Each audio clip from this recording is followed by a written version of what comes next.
আসসালামু আলাইকুম, সবাইকে অভিনন্দন আজকের ক্লাসে। আজকে আমি তোমাদেরকে পড়াবো একাদশ ও দ্বাদশ শ্রেণীর হিসাব বিজ্ঞান প্রথম পত্র। তো হিসাব বিজ্ঞান প্রথম পত্রের অষ্টম অধ্যায়, নাম হচ্ছে দৃশ্যমান ও অদৃশ্যমান সম্পদের হিসাব রক্ষণ। তো সেই অধ্যায় থেকে তোমাদের বোর্ড প্রশ্ন সলভ করে দিব। সেটা হচ্ছে 2021 সালে শর্ট সিলেবাসে চট্টগ্রাম বোর্ডে যে প্রশ্নটা এসেছিল সেটাই আজকে আমি তোমাদেরকে সমাধান করে দিব। তো দেখো, আমি একটু পড়ে শোনাচ্ছি যে 1 জানুয়ারি 2018 তারিখে অহনা কোম্পানি লিমিটেড 9 লক্ষ টাকাতে একটা মেশিন ক্রয় করে। ওই একই তারিখে কোম্পানিটি বহন খরচ, বসানো খরচ বাবদ যথাক্রমে 10,000 টাকা এবং 20,000 টাকা নির্বাহ করে। তো মেশিনটির আনুমানিক আয়ুষ্কাল 5 বছর এবং ভগ্নাবশেষ মূল্য 50,000 টাকা। তো প্রতি বছর 31শে ডিসেম্বর তারিখে কোম্পানিটি তার হিসাব বন্ধ করেন। কোম্পানি মেশিনটির উপর সরলরৈখিক পদ্ধতিতে অবশ্যই ধার্য করার সিদ্ধান্ত গ্রহণ করে। তো দেখো, এটা ছিল আমাদের উদ্দীপক। এখন প্রশ্নতে বলা হচ্ছে মেশিনটির অবচয়যোগ্য মূল্য কত টাকা। হতে বলা হচ্ছে 2018 সাল থেকে 2020 সালে প্রয়োজনীয় জাবেদা দাখিলা দেখা, কোনো ব্যাখ্যার প্রয়োজন নেই। গতে বলা হচ্ছে প্রথম 3 বছরের পুঞ্জীভূত অবচয় হিসাব প্রস্তুত করো। তো আমি এখন তোমাদেরকে ধাপে ধাপে প্রত্যেকটা প্রশ্ন সমাধান করে দিব, তো একটু সাথে থাকো। তো চলো, এবার প্রথম প্রশ্নতে বলা হচ্ছে মেশিনটির অবচয়যোগ্য মূল্য কত টাকা। তো দেখো, আমরা লিখব 1 নং প্রশ্নের সমাধান, 1 নং প্রশ্নের উত্তর।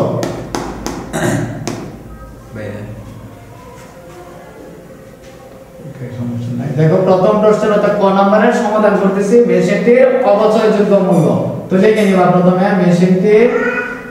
মেশিনটির অবচয়যোগ্য মূল্য, অবচয়যোগ্য মূল্য। তাহলে দেখো তো, মেশিনটির অবচয়যোগ্য মূল্য, তাহলে আমরা জানি যে এর আগের ক্লাসগুলোতে আমি বেসিক ক্লাস দিয়েছিলাম যে অবচয়যোগ্য মূল্য কিভাবে বের করতে হয়। অবচয়যোগ্য মূল্য বের করার সূত্র হচ্ছে মেশিনটির সাথে সকল খরচ তুমি যোগ করলে সেখান থেকে তুমি ভগ্নাবশেষ মূল্যটা মাইনাস করলে পেয়ে যাবা অবচয়যোগ্য মূল্য। তাহলে দেখো, আমরা গড়টাটি বিবরণ টাকা টাকা, বিবরণ টাকা টাকা, বিবরণ টাকা টাকা। স্টপ করো এটা। তাহলে একটু দেখো, অবচয়যোগ্য মূল্য বের করো। তো প্রথমে লিখো মেশিন তুমি কত টাকাতে কিনছো ভাইয়া? মেশিন কিনছো তুমি 9 লক্ষ। তো 9 লক্ষ লিখো প্রথম করে। দেখো, আমি কি বলছিলাম, অবচয়যোগ্য মূল্য বের করার সূত্রটা হচ্ছে মেশিনের সাথে অর্থাৎ যে সম্পদটা তুমি কিনেছো ওই সম্পদের সাথে সকল সংশ্লিষ্ট ব্যয় যেগুলো আছে সকল কিছু তুমি যোগ করে দেবা। যোগ করলে ওইখান থেকে তুমি যদি ভগ্নাবশেষ মূল্যটা মাইনাস করো তাহলে পেয়ে যাবা অবচয়যোগ্য মূল্য। তাহলে আমি মেশিন কিনছি, দেখো তাহলে 9 লক্ষ টাকা দিয়ে এর সাথে তুমি যোগ করবা বহন খরচ যোগ করবা। বহন খরচ হচ্ছে তোমার 10,000 টাকা এবং বসানো অর্থাৎ সংস্থাপন বা বসানো খরচ হচ্ছে 20,000 টাকা। বহন খরচ হচ্ছে তোমার 20,000। টোটালি এগুলো তুমি যোগ করো, যোগ করলে কত হবে? 9,10,20,30,000 টাকা। এরপর দেখো মাইনাস করবা ভগ্নাবশেষ মূল্য, ভগ্নাবশেষ মূল্য কত? 50,000। মাইনাস করো, মাইনাস করলে কত টাকা হবে? 9,30,000 থেকে 50,000 মাইনাস করলে হবে 8,80,000 টাকা। তো এটা হচ্ছে তোমার উত্তর। তাহলে এখান থেকে আমরা পেয়েছি 2021 সালে চট্টগ্রাম বোর্ডে যে প্রশ্নটা এসেছিল হিসাব বিজ্ঞান প্রথম পত্র, সেটা হচ্ছে অবচয়যোগ্য পরিমাণ কত? 8,80,000 টাকা। এটাই ছিল। তো তোমরা চাইলে একটা স্ক্রিনশট মারো।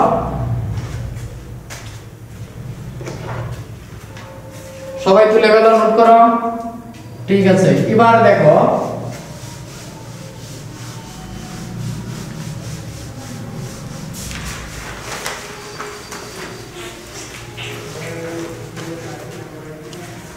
তো দেখো এখন আমরা সমাধান করে দিব ক নং। তো খতে বলছে 2018 সাল থেকে 2020 সাল পর্যন্ত প্রয়োজনীয় জাবেদা দাখিলা দিতে হবে। তাহলে চলো আমরা সমাধান করি। তো প্রথমে তোমরা জাবেদার ঘর টানবা। জাবেদার ঘর হচ্ছে 5টা। এক হচ্ছে প্রথমে তারিখ, হিসাবের নাম বা খাত বা বিবরণ যাই লিখব, তারপর খতিয়ান পৃষ্ঠা, ডেবিট টাকা, ক্রেডিট টাকা। তো প্রথমে এই কোম্পানির নাম লিখবা, নাম হচ্ছে ওহানা কোম্পানি, ওহানা কোম্পানি লিখবা।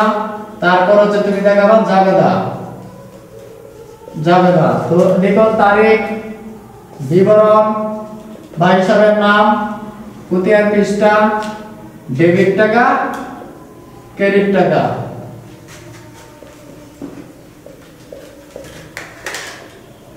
তো এটাই হচ্ছে আমাদের জাবেদার চক।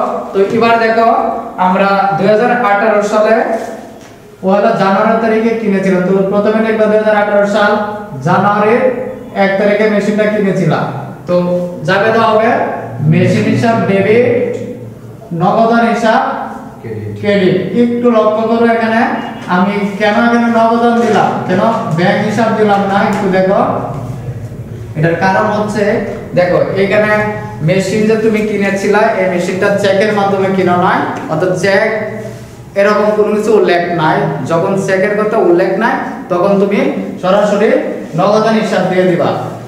আর যদি চেকের কথা উল্লেখ থাকে তাহলে তুমি ব্যাংক হিসাব লিখবা। তাই এখন আমরা এটা যেহেতু মেশিনটা চেকের মাধ্যমে কিনি নাই, তাই আমরা দিয়েছি নগদান হিসাব ক্রেডিট। তো মেশিন হিসাব ডেবিট, নগদান হিসাব ক্রেডিট। তো এই মেশিনটা আমরা কত টাকা দিয়ে কিনেছিলাম? 9,30,000। তো লিখবা 9,30,000 ক্রেডিট করেও সমান টাকা 9,30,000 টাকা। ওকে, এরপর ডিসেম্বরের 31 তারিখে এটা অবশ্যই ধার্য করার জন্য যে জাবেদাটা সেটা হচ্ছে অবশ্যই হিসাব, অবশ্যই হিসাব ডেবিট, পুঞ্জীভূত অবশ্যই হিসাব, পুঞ্জীভূত অবশ্যই হিসাব ক্রেডিট, পুঞ্জীভূত অবশ্যই হিসাব ক্রেডিট। পুঞ্জীভূত অবশ্যই হিসাব। তো আমরা অবশ্যইটা কিভাবে বের করব? এটা আমাদের সরলরৈখিক পদ্ধতি। তো সরলরৈখিক পদ্ধতিতে অবশ্যই ধার্য করার যে বার্ষিক অবশ্যই বের করার সূত্র কি? সূত্র হচ্ছে সম্পত্তির মোট ক্রয় মূল্য মাইনাস অর্থাৎ মেশিনটির মোট মূল্য থেকে মাইনাস করব ভগ্নাবশেষ মূল্য ভাগ আয়ুষ্কাল। তো এখন আমরা তো যেটা যদি বের করি, বের করলে আমাদের হবে 1,76,000। তো তোমরা এটা নোট করে এখানে দেখাইতে পারো যে বার্ষিক অবশ্যই, বার্ষিক অবশ্যই বের করার সূত্রটা লিখতে পারো তুমি। 9,30,000 থেকে মাইনাস করবা ভগ্নাবশেষ মূল্য 50,000 ভাগ দিবা আয়ুষ্কাল 5 বছর। তো আমরা যদি বের করি আমরা দেখতে পাচ্ছি এখানে 1,76,000 বার্ষিক অবশ্যই, তাই তো 1,76,000। তাহলে দেখো 1,76,000 টাকা অবশ্যই বের হয়েছে। তো এই যে 2018 সালে তুমি অবশ্যই ধার্য করেছো, এটাই তুমি কি করবা? বন্ধ করে দিবা। তো বন্ধের জন্য 31 তারিখে হবে ডিসেম্বরে আয় সারাংশ, আয় সারাংশ হিসাব ডেবিট, আয় সারাংশ হিসাব ডেবিট, অবশ্যই হিসাব ক্রেডিট, অবশ্যই হিসাব ক্রেডিট। 1,76,000 টাকা, 1,76,000 ডেবিট ক্রেডিট সমান টাকা। আমাদের প্রশ্নতে বলা হয়েছে 2018 সাল থেকে 2019 সাল। তাহলে আমাদের সবেমাত্র হলো এখন হয়েছে 1 বছর, আর আমাদের বের করতে হবে 2019 সাল 2020 সাল। তো তোমরা সবাই এটা একটু নোট করো। ওকে, একটা স্ক্রিনশট মারো। তো আমি 2019 সাল আমি তোমাদেরকে এখন বের করে দেখাচ্ছি।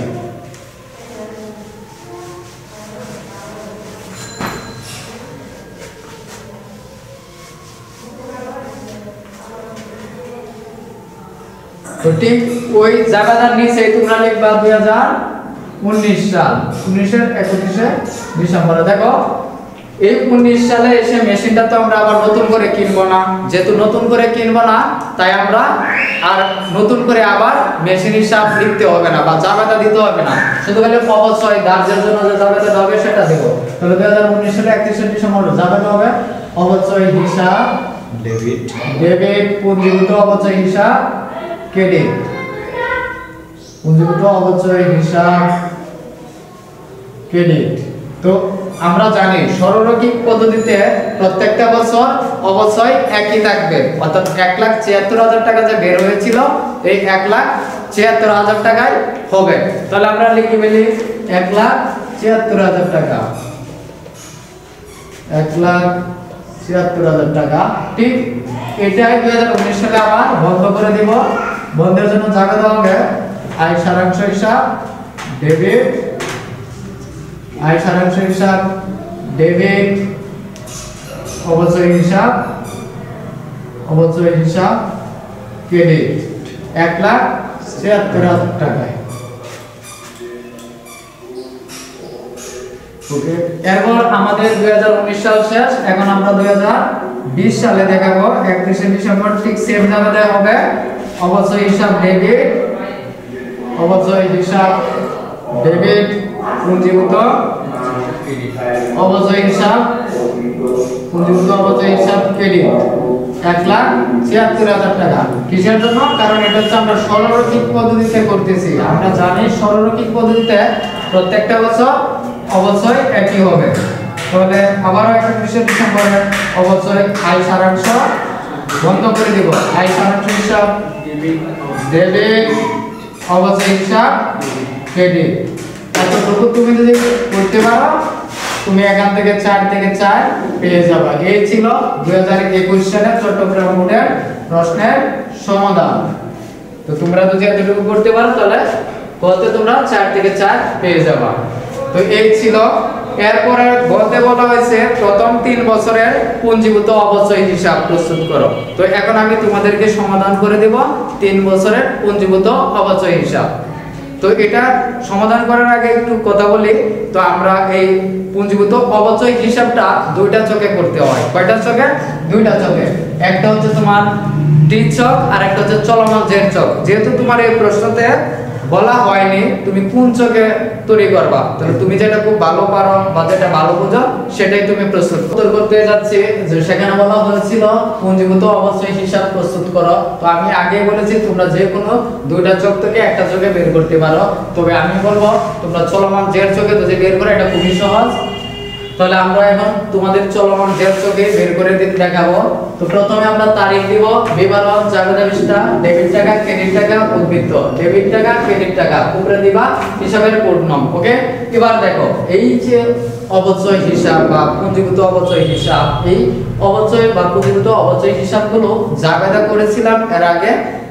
ওই জাবেদাগুলো থেকে মূলত আমরা এটা বের করে নিতে পারবো। তাহলে দেখো একটু আমরা 2018 সালেরটা আগে দেব। 2018 সালের 31শে ডিসেম্বর। তাহলে দেখো 2018 সালে 31শে ডিসেম্বর যখন আমরা জাবেদা করেছিলাম সেই জাবেদাতে কতবার তুমি পুঞ্জীভূত অবচয় হিসাব করেছিলা, জাবেদা দিয়েছিলা, মনে আছে কি? যদি মনে না থাকে তাহলে তুমি জাবেদাতে চলে যাবা। ওকে, তাহলে দেখো তো 2018 সালে জাবেদাতে তুমি কতবার পুঞ্জীভূত অবচয় হিসাব জাবেদা দিয়েছিলা? একবার। তাহলে ওই জাবেদাটা কি ছিল? অবচয় হিসাব ডেবিট, পুঞ্জীভূত অবচয় হিসাব ক্রেডিট। এখন দেখো আমরা উপরে হেডলাইনে লিখছি কিন্তু পুঞ্জীভূত অবচয় হিসাব। তাহলে ওই জাবেদা থেকে কোন লাইনটা লিখি নাই অবচয় হিসাব। যেটা লিখি নাই সেটাই আমরা ভিতরে লিখে দিব যে অবচয় হিসাব। এখন দেখো আমরা বুঝেছি যে এই যে বিবরণের পরে কোন নামটা লিখবো, পুঞ্জীভূত অবচয় না অবচয়, কোনটা লিখবো? যেটা লিখি নাই। দেখো আমি তো পুঞ্জীভূত অবচয় হেডলাইন লিখেছি, তাহলে লিখি নাই কোনটা? অবচয় হিসাব। তাহলে আমরা ভিতরে বিবরণ করে লিখবো অবচয় হিসাব। এখন দেখো টাকা ডেবিট করে বসাবো না ক্রেডিট করে বসাবো? তাহলে এখন দেখো টাকাটা আমরা বসাবো এই যে পুঞ্জীভূত অবচয় হিসাব। এই হেডলাইনে তুমি যে হিসাবের নামটা লিখছো ওইটা কিসের ছিল? ওই জাবেদা করতে গিয়ে ডেবিটের ছিল না ক্রেডিটের ছিল? দেখো পুঞ্জীভূত অবচয় সেখানে ক্রেডিট করে ছিল, তাহলে আমরা টাকাটাও ক্রেডিট করে লিখবো। কত টাকা লিখবো? 1,76,000 টাকা। তো ঠিক উদ্বৃত্তের ঘরেও নামায় দেব 1,76,000 টাকা। তো একটু দেখো আমাদের 2018 সালে এটাই শুধু ছিল পঞ্জীভূত অবচয় একটা জাবেদায় ছিল, তাহলে আর আমাদের 2018 সালে জাবেদা নেই বা পঞ্জীভূত অবচয় হিসাব আর দেখানো লাগবে না। এরপর 2019 সালে 31 ডিসেম্বরে ঠিক সেম একই জাবেদা ছিল, তাই আমরা এখানে লিখে দিব অবচয় হিসাব, অবচয় হিসাব। ঠিক টাকায় একই, আমরা জানি যে সরলরৈখিক পদ্ধতিতে প্রত্যেকটা বছর অবচয়ের পরিমাণ সমান থাকে, তাই ক্রেডিট করে এখন লিখলাম 1,76,000। এখন দেখো উদ্বৃত্তের করে ক্রেডিট আগেকার বছরের ছিল, আমরা জানি পঞ্জীভূত অবচয় বের করা যে সূত্রটা কি ছিল, প্রত্যেকটা বছরের অবচয়ের যোগফলের সমষ্টি হচ্ছে পঞ্জীভূত অবচয়। তাহলে 2018 সালের অবচয় ছিল 1,76,000, তাহলে 2019 সালে পঞ্জীভূত অবচয় কত বের হবে? 1,76,000 যোগ 1,76,000, তাহলে কত হবে? 3,52,000, 3,52,000 টাকা। এরপরে দেখো 2019 সালে আর কোনো জাবেদা নাই, তাহলে আমরা 2020 সালে 31 ডিসেম্বরে চলে যাব। ওইখানেও ঠিক সেম যে অবচয় হিসাব, অবচয় হিসাব কত? 1,76,000 টাকা। তাহলে আমাদের পুঁজিগত অবচয় কেমনে বের করব? এই টাকার সাথে এই টাকা ক্রেডিটে প্লাস হবে, তাহলে যোগ করে দিলে কত হবে? 5,28,000 টাকা। এই ছিল আমাদের 3 বছরের পুঁজিগত অবচয় হিসাব। তো ডিয়ার স্টুডেন্ট, তোমরা তো যে এইভাবে তো যে পুঁজিগত অবচয় বা যে কোনো হিসাব বের করার জন্য প্রথমে আমাদের জানতে হবে কি? জাবেদা।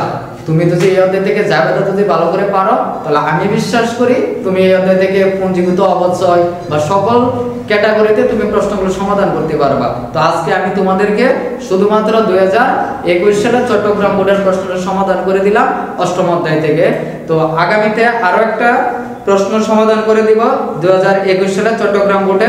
সেই পর্যন্ত তোমরা ভালো থাকো, সুস্থ থাকো। খুদা হাফেজ।